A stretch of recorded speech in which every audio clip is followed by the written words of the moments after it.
au-delà de ça, au-delà de l'analyse, la task force doit fournir un PV de... la convention, non, c'est d'abord le PV de la réunion qu'on a tenue de la créance et l'attestation de créance. Maintenant l'attestation de créance et au final la convention. Nous avons eu seulement les premiers documents, donc notamment l'attestation et le procès verbal de tous les dossiers qui ont été analysés. Et maintenant de ça, notre administration a signé sa partie donc, de cette convention. Et normalement, la convention devait être envoyée au niveau de la dette pour pour valider l'ordre de paiement au niveau du trésor. Ça, c'est ce que on nous a expliqué. Ça, c'est la démarche normale. À ce jour, notre dossier n'a jamais quitté la task force. Et la task force n'est pas en mesure de nous fournir notre créance. Il y a donc un immobilisme. Bien sûr. Et la task force doit répondre, notamment les noms qui ont été cités, doivent répondre sur la question de où est passé le dossier ou la convention de Corail Concession Équipement. Voilà. Et donc le président de la transition, c'est lui qui, au 30 août, qui a donné le rêve aux Gabonais aujourd'hui et aux employés. Et plusieurs employés ont trouvé gain de cause. Nous aussi, on veut que le 30 août soit versé sur nous, les ex-salariés de Corail. Que nous aussi, nous ressentons, nos familles ressentent le bien fondé de ce que nous avons qualifié de sauver la patrie. Donc on veut aussi, nous, à notre niveau, crier haut, c'est enfin notre essor vers la félicité. Parce que c'est enfin notre essor vers la félicité au niveau des Corail, c'est 1. L'éclaircissement sur notre dossier, 2. L'enregistrement au niveau de la dette de notre attestation de créance. De telle sorte que, début février, que nos familles aussi retrouvent le sourire perdu durant 4 ans. C'est de ça qu'il s'agit. Et nous disons clairement, avec force, si ce dossier n'aboutit pas, on ira au niveau des instances, certainement au niveau de... capable de répondre à notre préoccupation. Faut pas qu'il y ait des demi-mesures de la part du pas des président demi-mesures. C'est la raison pour laquelle nous citons les noms de ceux qui ont géré le dossier Corail. Il faut qu'une enquête soit ouverte sur ce dossier, qu'on sache qui véritablement a géré quoi. Lundi matin, et que chacun réponde de ses responsabilités. Voilà. Tout à fait. Effectivement, c'est pour cette raison que quand on était à la task force, il nous a fait comprendre que on ne veut pas émanger votre courrier. La dette va nous interpeller. Mais demain, lundi, nous on part à la dette. Après-demain, on part à la dette pour voir si vous avez interpellé les gens de la task force. Et puis que chacun répond à l'acte qu'il a posé. Nous, on revendique notre salaire, nos dus. Et quelqu'un, bon, je le dis, que Dieu me pardonne, hein, on est en Afrique. Il y a des gens qui peuvent utiliser leurs moyens de force pour pouvoir nous piétiner comme nous, on ne sait pas, on pense qu'on n'a pas la possibilité d'aller au-delà. Mais nous disons à ceux qui ont géré nos dossiers qu'il est temps qu'ils lèvent leur coup de là sur le dossier. Il est temps qu'ils répondent à des actes qu'ils ont posés. Il est temps que chacun réponde à ce qu'il a fait. Et nous allons le dire de vive voix à son Excellence, Monsieur le Président de la République. Alors, mais nous l'interpellons même, s'il peut, c'est le père de la nation. S'il peut, vraiment, sincèrement, prendre un tout petit peu de son temps, de faire ne serait-ce qu'une descente ici, venir s'enquérir personnellement, individuellement, lui-même, comment les gens vivent ici.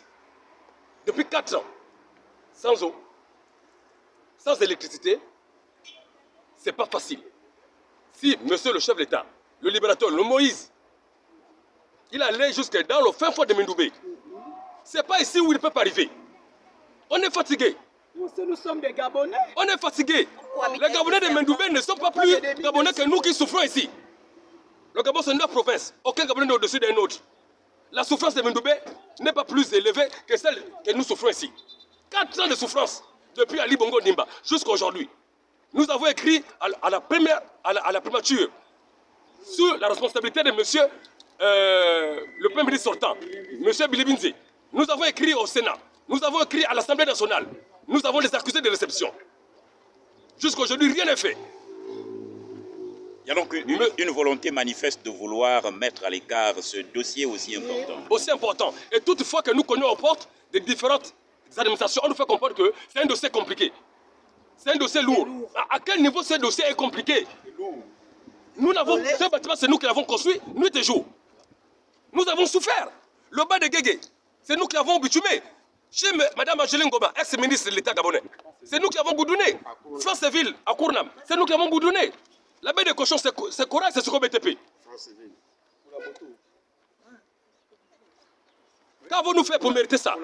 Qu'avons-nous fait pour mériter d'être rejetés aux oubliettes? Alors, quels sont les responsables qui, évidemment, étaient à l'ouvrage, qui avaient la responsabilité de gérer cette société? Pouvez-vous nous rappeler? Cette société a été gérée présentement, ce bâtiment, par Mme Christiane Marabila, par M. Jean-Louis Gomis. Marabila étant ADG, Jean-Louis Gomis DT. DGA, directeur technique. Mes collègues sont là, ils peuvent renchérir peut-être mes propos. S'il arrive que j'arrive à me tromper. C'est par là que nous avons laissé avec les arrêts de salaire. Les arrêts de salaire, 17 mois d'arrêt de salaire impayés. Y a-t-il des explications qui vous ont été fournies à cet effet? Aucune explication valable jusqu'à aujourd'hui de nos jours. Depuis l'avènement du pouvoir actuel, avez-vous entendu parler d'une interpellation d'une de ces personnalités? Jamais, nulle part. Alors ce que vous souhaitez, c'est qu'une lumière soit faite sur toute la problématique, que chacun réponde. Que les sorts vers la félicité touchent les agents de Corail. Et qu'on vous restitue ce qui est censé vous revenir. Ce qui nous revient de droit.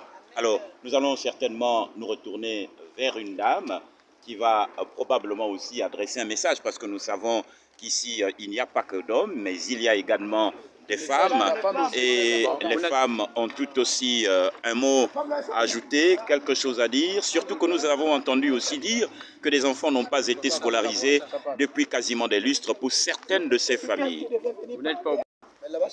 Oui, madame. Nous interpellons pour cette situation la première dame, Maman Zita Oligui, qui est une mère d'enfants. Nous sommes des femmes. Comment concevoir qu'une femme, telle que je suis là, je cohabite dans un bureau administratif. Je cohabite avec des serpents, des reptiles. Nous revendiquons simplement nos droits légaux. Nous ne mendions pas, ce n'est pas de l'argent que nous réclamons, on a battu campagne pour quelqu'un, non. Nous revendiquons simplement nos droits légaux, nos droits légaux. Que justice soit faite pour les ex-employés de Corail, construction équipement. Nous avons travaillé avec pression, humiliation même. Qu'avons-nous fait pour mériter cela? Nous implorons la grâce même de la première dame, Madame Zita Oligui. Zita Oligui. La mère du pays. Qu'elle touche d'autres voix, mais c'est elle la première dame. Aujourd'hui, c'est elle que nous connaissons, c'est elle qui représente la femme gabonaise. L'essor vers la félicité, nous voulons aussi le ressenti. Ce n'est pas seulement pour certains Gabonais. Nous sommes des Gabonais, des pères et des mères de famille. Il y a même eu des divorces. Il y a déjà eu des divorces dans cette situation-là. Il y a des divorces, des collègues qui ont perdu des femmes et des enfants.